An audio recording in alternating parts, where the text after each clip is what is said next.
ഒരു ചോദ്യം ചോദിക്കാനുണ്ട്. അതായത്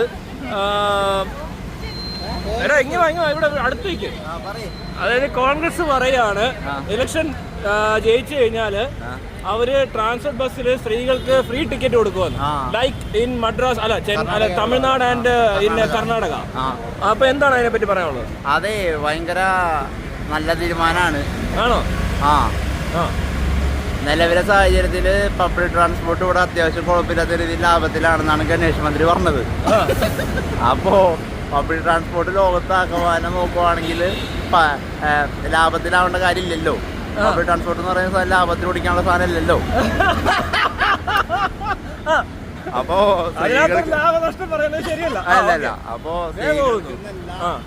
വേറെ ചില സംസ്ഥാനങ്ങളിലുള്ള പോലെ ഇതൊരു സർവീസായിട്ട് പൊതുജന താല്പര്യമുള്ളൊരു വിഷയമാക്കി എടുത്ത് എല്ലാവർക്കും സൗജന്യ യാത്ര കൊടുക്കണം എന്നാണ് എന്റെ വിനീതമായ അപേക്ഷ. അത്രേ ഉള്ളൂ. ലാഭവും നഷ്ടമൊന്നും സ്വകാര്യ ലാഭവും നഷ്ടമൊന്നും ഇല്ല ട്രാൻസ്പോർട്ട് സർവീസിൽ ഇല്ല. പബ്ലിക് ട്രാൻസ്പോർട്ടിൽ അങ്ങനെ ഇല്ല.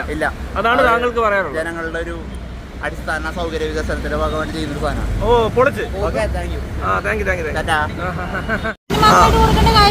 ലേഡീസിന് മാത്രമായിട്ട് കൊടുക്കേണ്ട കാര്യമില്ല. ലേഡീസിനായാലും ജെന്റ്സിനായാലും ഒരേപോലെ കൊടുക്കണം, ഫ്രീ കൊടുക്കണം. അല്ലെങ്കിൽ പിന്നെ എല്ലാവർക്കും ഒരേപോലെ തന്നെ ക്യാഷ് മേടിക്കാം. അതായത് ഇപ്പൊ വികലാംഗരൊക്കെ ആയിട്ടുള്ള ആളുകളിൽ അങ്ങനെയുള്ള ആളുകൾക്ക് ഒരു ഇത് കൊടുത്തിട്ട് ബാക്കിയുള്ളവരുടെ കയ്യിൽ നിന്നൊക്കെ ഫണ്ട് മേടിക്കുക. അല്ലാതെ സ്ത്രീകളുടെ കയ്യിൽ നിന്ന് മാത്രം മേടിക്കാൻ പറയരുത്. ജെന്റ്സും ലേഡീസൊക്കെ ഒരേപോലെ തന്നെ. അത് കുറച്ച് ബുദ്ധിമുട്ടുള്ള ആളുകളെ വേണ്ടിയിട്ട് മാത്രം അങ്ങനെയാണ് നല്ലതാണ്. ഞാനും അത് ആലോചിച്ചു. കാരണം എന്ന് വെച്ചാൽ ഇപ്പോൾ ഫ്രീ കൊടുക്കാന്ന് പറഞ്ഞാൽ എല്ലാവർക്കും ഫ്രീ വേണ്ടാത്തവർക്ക്, ഒത്തിരി പൈസ ഉള്ളവർക്ക്, അത്യാവശ്യം പൈസ ഉള്ളവർക്ക് ബസ്സിൽ പോകാൻ പറ്റും. അതേസമയം അത് അങ്ങനെ പറയുമ്പോൾ ശരിക്കും പറഞ്ഞാൽ എന്താ പറയണ്ടേ, സാമ്പത്തികമായിട്ട് പിന്നോട്ട് നിൽക്കുന്ന ആൾക്കാർക്ക് വേണ്ടിയിട്ടാണെന്ന് പറഞ്ഞാൽ കുറച്ചുകൂടെ ബെറ്ററാണ്. അങ്ങനെയല്ല പറയുന്നത്. സാമ്പത്തികമായിട്ട് ബുദ്ധിമുട്ട് ഉള്ളവർക്കും ജോലി ഇല്ലാത്തവർക്ക്, അതേമാതിരി തന്നെ കുട്ടികൾക്ക് ഫ്രീ മൊത്തം കൊടുക്കാം. അതാണ് ബെറ്റർ. അല്ലാതെ സ്ത്രീകൾക്ക് വേണ്ടി എന്ന് പറയുന്നത് ഒരു ഇലക്ഷൻ ഒരു മുന്നിൽ കണ്ടുകൊണ്ടുള്ള ഒരു ഇതുപോലെ തോന്നുന്നുള്ളൂ. അതിപ്പോൾ ഏത് പാർട്ടി പറഞ്ഞാലും അത് അങ്ങനെ നമുക്ക് പറയേണ്ട കാര്യമുള്ളൂ. നമ്മുടെ ആവശ്യം അതൊക്കെയാണ് അല്ലേ. ഫ്രീ കൊടുക്കാന്ന് മാത്രമല്ല, സ്കൂൾ കുട്ടികൾ ബസ്സിൽ കയറുമ്പോൾ അവരോട് കുറച്ചും കൂടി മാന്യമായിട്ടൊന്ന് പെരുമാറണം. കാരണം എനിക്കുണ്ട് മോൻ, എന്റെ മോൻ 8ലാ പഠിക്കുന്നത്. അപ്പൊ അവനും ലൈൻ ബസ്സിലാ പോകുന്നത്. അപ്പൊ KSRTC പോകുമ്പോഴായാലും ഇപ്പൊ പ്രൈവറ്റ് ബസ്സിൽ പോവാണെങ്കിലും കുട്ടികളോട് പെരുമാറുന്ന, കാരണം ആ ഒരു രാവിലെ തന്നെ അവർ ആ ഒരു മെന്റലി ഡിപ്രഷൻ അനുഭവിച്ചിട്ടാണ് സ്കൂളിൽ പോകുന്നത്. അത് മൈൻഡിൽ വെച്ചിട്ടാണ് അവർ ക്ലാസ്സിലിരിക്കുന്നത്. അത് അവരുടെ വൈകുന്നേരം വരെ അവരുടെ ഉള്ളിലുണ്ടാവും. അത് തിരിച്ചു വീട്ടിൽ വരുമ്പോഴും അതേ സിറ്റുവേഷൻ തന്നെയാണ്. വീട്ടിൽ വരുമ്പോഴും അവർ ആ ഇതിൽ തന്നെ ഇരിക്കണം. പക്ഷെ അത് വീട്ടിൽ പറയാനോ ഇതിനൊന്നും അവർ നിൽക്കുന്നില്ല. അപ്പൊ പൈസ ഇല്ലാത്ത കുട്ടികൾക്കും സ്കൂളിൽ പോകണം, ഫ്രീ ആയിട്ട് തന്നെ കൊടുക്കണം. അത് ഞാനും അത് ആദ്യം എന്നോട് ചോദിച്ചു. അതുപോലെ തന്നെ ഞാൻ പലപ്പോഴും ചിന്തിച്ചിട്ടുണ്ട്, ഈ കുട്ടികൾക്ക് മാത്രമായിട്ട് KSRTC ഉണ്ടായിരുന്നെങ്കിൽ.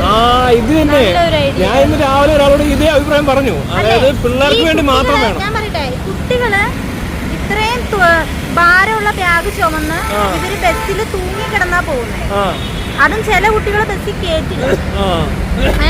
അപ്പൊ കുട്ടികൾക്ക് മാത്രമായിട്ട് നമ്മുടെ സ്കൂൾ ബസ് പോലെ തന്നെ KSRTC ഇറക്കുകയാണെന്നുണ്ടെങ്കിൽ അത്യാവശ്യമായിട്ട് വേണ്ട കാര്യം. വളരെ ഒരു ഞാൻ എന്തുകൊണ്ട് അതൊക്കെ പറയാൻ കാര്യം പറയാം, 2 കാരണമാണ്.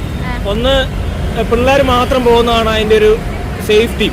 കാരണം ഈ പ്രായമുള്ളവരൊക്കെ കയറിയിട്ട് ഈ കുത്തലും തട്ടലും മുട്ടലും ഉള്ള ആൾക്കാരൊക്കെ കയറാറുണ്ട്. അവർ കൂടുതൽ ഈ പിള്ളേരെ ടാർഗറ്റ് ചെയ്യുന്നത്. അപ്പോൾ ഈ സ്കൂൾ പഠിക്കുന്ന സമയത്ത് എനിക്കും കിട്ടിയിട്ടുണ്ട്. തനിക്കും ചിലപ്പോൾ ആരെങ്കിലും തൊട്ടുപോകുക കൊണ്ടുപോകാനൊക്കെ ചെയ്തിട്ടില്ലേ. അത് ആൺ പെൺ വ്യത്യാസം ഇല്ലാതെ ഇവിടെ നടക്കുന്നുണ്ട്. അപ്പോൾ ആ പ്രായത്തിൽ ഇങ്ങനത്തെ സാധനമൊക്കെ കിട്ടേണ്ട ഒരാവശ്യം പിള്ളേർക്കില്ല. അത് ഈസി ആയിട്ട് ഒഴിവാക്കാൻ ഒരു ബസ് ഇട്ടാൽ മതി. അതെ, വളരെ നല്ല കാര്യമാണ്. അങ്ങനെ വേണമെന്ന്. അല്ലാതെ ഇമാതിരി ഇതൊന്നും ഒരു വാഗ്ദാനമായിട്ടൊന്നും എടുക്കാൻ പറ്റത്തില്ല. മാത്രമല്ല ഇത് പാലിക്കാനും പോകുന്നില്ല. തീരെ ചെറിയ കുട്ടികൾക്ക് ലൈൻ ബസ്സിൽ കയറി പോകാൻ പറ്റും. അതെ, തീരെ ചെറിയ കുട്ടിയാകുമ്പോൾ അവർക്ക് ബസ്സിൽ കയറി പോകാൻ ഭയങ്കര ബുദ്ധിമുട്ടായിരിക്കും. അപ്പൊ അങ്ങനെയുള്ള കുട്ടികൾക്ക് ചിലപ്പോൾ തീരെ നിവൃത്തിയില്ലാത്ത വീടുകളിൽ സ്കൂൾ ബസ്സിന്റെ ഫീസ് കൊടുക്കാനുണ്ടാവില്ലേ. അതൊക്കെയാണ് നല്ല തീരുമാനം. അങ്ങനെയൊക്കെയുള്ള കാര്യങ്ങൾ വരട്ടെ. അങ്ങനെ വരുമ്പോ എനിക്ക് 3 കുട്ടികളുണ്ട്. ഏറ്റവും ഇളയാള് 2ലാ പഠിക്കുന്നത്. ആ ആളെ ഞാനിപ്പോഴും ലൈൻ ബസ്സിന് വിടാൻ പറ്റുന്നില്ല എനിക്ക്. കാരണം മൂത്ത കുട്ടികളെ, ഈ വലിയ കുട്ടികളോട് തന്നെ മര്യാദക്ക് പെരുമാറുന്നില്ല. ചെറിയ കുട്ടി എന്ന് പറയുമ്പോൾ ഇത്ര ഉള്ളൂ അവൻ. അപ്പൊ അവൻ ബസ്സിൽ കയറി കഴിഞ്ഞാൽ അവൻ എങ്ങനെ അതിന്റെ ഉള്ളിൽ നിൽക്കും? അപ്പൊ ഏറ്റവും അത്യാവശ്യമായിട്ട് വേണ്ട കാര്യം കുട്ടികൾക്ക് വേണ്ടിയിട്ടുള്ള ഒരു ബസ് ഇടുന്നതായിരിക്കും. അങ്ങനെ ഒരു വാഗ്ദാനം പറയുകയാണെങ്കിൽ നമുക്കത് വളരെ സന്തോഷമുള്ളൊരു കാര്യമായിരിക്കും, അത് ഏത് ഗവൺമെൻറ് ആണെങ്കിലും അല്ലേ. അപ്പോൾ ശരി, നല്ലൊരു അഭിപ്രായത്തിന് പ്രത്യേക നന്ദി. ആ പറ. അപ്പോ ഈ കേരളത്തില് സ്ത്രീകൾക്ക് സൗജന്യ യാത്ര കൊടുക്കുമെന്ന് കോൺഗ്രസ് പറഞ്ഞതിനോട് എനിക്ക് വലിയ യോജിപ്പില്ല. അതിന്റെ കാരണം ഈ കേരളത്തില് പൊതുവെ മറ്റുള്ള സംസ്ഥാനങ്ങളുടെ ട്രെൻഡുകളെ അപേക്ഷിച്ച് സൗജന്യങ്ങൾ പ്രതീക്ഷിച്ചിട്ടില്ല. ഇതിനു മുമ്പ് അങ്ങനെ സൗജന്യങ്ങൾ ഓഫർ ചെയ്തിട്ടില്ല. ഈ തമിഴ്നാട്ടിലും കർണാടകത്തിലൊക്കെ സൗജന്യം ഓഫർ ചെയ്തിട്ടാണ് കുറെ പൈസ കൊടുക്കുന്നു, കുറെ സൗജന്യ യാത്ര കൊടുക്കുന്നു. ഇവിടെ ആ ട്രെൻഡ് ഇല്ല. ഇവിടെ ആ ട്രെൻഡ് കൊണ്ടുവന്നാൽ നാശത്തിനാണ്. കാരണം നമ്മൾ കുറച്ച് പ്രോസ്പെറസ് ആയിട്ട് ചിന്തിക്കുന്ന ആളുകളാണ്. അതിപ്പോ ഒരു സ്വജനപക്ഷപാതമായിട്ട് കണ്ട അങ്ങനെ. പക്ഷെ മലയാളികൾ കുറച്ച് പ്രോഗ്രസീവ് ആണ്. അപ്പൊ മലയാളി സ്ത്രീകൾ ആത്മാഭിമാനത്തിന്റെ ഇപ്പൊ നമ്മൾ റീസെന്റ് ആയിട്ട് തന്നെ കാണാൻ പറ്റും, പല തരത്തിലുള്ള സാമൂഹികപരമായിട്ടുള്ള അക്രമങ്ങൾ സ്ത്രീകൾക്കെതിരെ ഇവിടെ കേരളത്തിലുണ്ടായപ്പോഴും അത് സെലിബ്രിറ്റി ആയിക്കോട്ടെ സാധാരണക്കാരായിക്കോട്ടെ അതിനെ കറക്റ്റായിട്ട് കേരളത്തിലെ സ്ത്രീകൾ പ്രതിരോധിച്ചിട്ടുണ്ട്. അപ്പൊ അവര് ആത്മാഭിമാനമുള്ള സ്വത്വമുള്ളൊരു വിഭാഗമാണ് കേരളത്തിലെ സ്ത്രീകൾ. അവർക്ക് ഈ സൗജന്യം കൊടുക്കേണ്ട ആവശ്യമില്ല. വെറും ഒരു ഇലക്ഷൻ ഗിമിക്കായിട്ട് സ്ത്രീകളുടെ ആത്മാഭിമാനത്തെ അവരുടെ സെൽഫ് വാല്യൂവിനെ കുറയ്ക്കുന്നതാണ് ഈ സൗജന്യ യാത്ര. അതെ. പിന്നെ ഇവിടെ ഉള്ളവരെല്ലാം ഹാർഡ് വർക്കിംഗ് ആണ്, എഡ്യൂക്കേറ്റഡ് ആണ്, സാമാന്യം അധ്വാനിക്കുന്നവരാണ്. അതുകൊണ്ട് നമുക്ക് ഒന്നും ടേക്കൺ ഫോർ ഗ്രാൻഡഡ് അത്ര നല്ലതല്ല, ആളുകളെ മടിയന്മാരാക്കും. സോ കോൺഗ്രസിന്റെ ഒന്നാമത് കോൺഗ്രസിന്റെ ഈ ഒരു സംഭവം തന്നെ ഒരു ഗിമിക്കാണ്, ഗിമിക്കാണ്. എങ്ങനെയും ഭരണത്തിൽ കയറണം. അതുകൊണ്ട് ഞാനിതിന് നിർബന്ധമൊന്നുമില്ല. അല്ലല്ല, അതെ, ഞാൻ യോജിക്കുന്നില്ല. പിന്നെ വേറെ കാര്യം ഞാൻ പറഞ്ഞതെന്ന് വെച്ചാൽ അഥവാ അങ്ങനെ ചെയ്യാനാണ് സാമ്പത്തികമായിട്ട് പിന്നോട്ട് നിൽക്കുന്ന ആൾക്കാർക്ക് മൊത്തം ഫ്രീ ആയിട്ട് കൊടുത്തോട്ടെ. അതെ, പിന്നെ സ്കൂൾ പിള്ളേർക്ക് മൊത്തം ഫ്രീ കൊടുക്കട്ടെ. അതെ, സ്ത്രീ എന്നുള്ളത് കൊടുക്കണം. അന്നേരം വേറൊരു സംഭവം കൂടെ ഉണ്ട്. നമ്മൾ ഇവിടെ ഫ്രീ കൊടുക്കുമ്പോൾ സർവീസ് സെക്ടർ ആയിട്ടുള്ള KSRTC അതിനെ എങ്ങനെ എഫക്ട് ചെയ്യും നമ്മൾ നോക്കണം. നമ്മുടെ സാധനമാണ് KSRTC. അപ്പൊ നമ്മള് കേവലമായിട്ടുള്ള ഒരു ഫ്രീ സർവീസ് കൊടുക്കുന്നതിലൂടെ ഇപ്പം നഷ്ടത്തിൽ നിന്ന് കരകയറി വരുവാണ് ഈ സാധനം. അപ്പൊ ഇപ്പോഴും പ്രോഫിറ്റ് ആയിട്ടില്ല. അപ്പൊ ഡെയിലി വരുന്ന കളക്ഷൻ അത് വരവിനേക്കാൾ ചെലവിനേക്കാൾ വരവൊന്ന് മാച്ചപ്പ് ചെയ്ത് എത്തുന്നേ ഉള്ളൂ. അപ്പൊ ആ സമയത്ത് ഇപ്പൊ ഫ്രീ കൊടുക്കേണ്ട ഒരു കാര്യമില്ല. KSRTC പിന്നെ എല്ലാവർക്കും ഞാനിത് യോജിക്കുന്നില്ല. നമ്മുടെ സർവീസ് സെക്ടർ ആയിട്ടുള്ള KSRTC ഒന്ന് സ്റ്റേബിൾ ആവട്ടെ. അങ്ങനെ ഫ്രീ കൊടുത്തത് കൊണ്ട് മാത്രം ഇവിടുത്തെ ഒരു വോട്ട് ബാങ്ക് മാറുമെന്ന് എനിക്ക് തോന്നുന്നില്ല. ഇവിടെ അധ്വാനിക്കുന്നവരാണ്, കാശുണ്ടാക്കുന്നവരാണ്, അവരെ കാശ് കൊടുത്ത് യാത്ര ചെയ്യട്ടെ. ആ ഫ്രീ കൊടുക്കുന്നതിനേക്കാൾ നല്ല എന്താണെന്നറിയോ, ഇവിടെ റോഡ് മെച്ചപ്പെടുത്തിയാൽ മതി. നല്ല റോഡിൽ കൂടെ ബസ് പോയാൽ നമ്മൾ പൈസ കൊടുക്കും. നമ്മൾ ഉദാഹരണത്തിന് ഇവിടെ മൾട്ടിപ്ലക്സിൽ നമ്മൾ സിനിമ കാണും.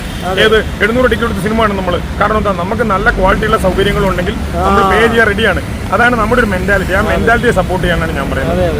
സാമ്പത്തികമായിട്ട് പിന്നോട്ട് നിൽക്കുന്നവർക്ക് മാത്രം സഹായമാണ് വളരെ നല്ലത്. മാത്രമല്ല സ്കൂൾ ബസ് വേണം.